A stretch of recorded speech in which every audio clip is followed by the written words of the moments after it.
All right, the viewer also followed up with a question about the Senate office building. What is the status of that? Either of you know what the status of that is?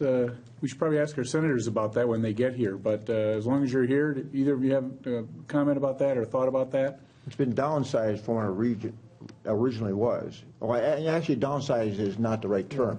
It's been made big enough to hold all the senators, but the grandiose performance of it, or the reflecting pools are gone, and all the glass has been cut back. And I think right now it's less than $90 million. It's a lot of money. And the thing that I would like to see, if it does go, if it is going to be built, that it would fit into the campus of the Capitol. I'd hate to see something that would stand out, be too modern. I love our Capitol. It's absolutely beautiful. I love our state office building.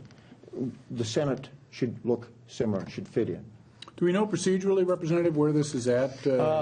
You know, I think it's had its final hearings. You know, it was passed out of the House Rules Committee, and one of the problems that I think that a lot of people in the state of Minnesota have, and me, is the process that was used to do this. It was something that was put into the tax bill kind of at the last minute, at the end of last session in 2013. There really wasn't, in the House, there weren't any hearings on that. Representative McNamara talked about how it's been downsized. Well, you know, it started out as being a $90 million project. Now it's an $89 million project. And quite frankly, when they first started it, it had all the reflecting pools and all those types of things. And there were office spaces there, I believe, for 44 senators. Then there was going to be 23 of them over in the Capitol.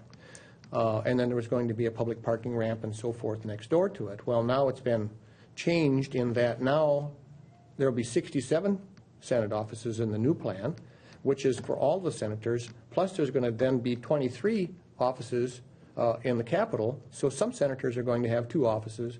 And then, oh, by the way, the public parking ramp has gone away. So it's, when I go home to my district, this is one of the main topics that people talk to me about. This is bad policy, it's bad process, and it's just really bad for the taxpayers of the state of Minnesota. I have very strong feelings about that. So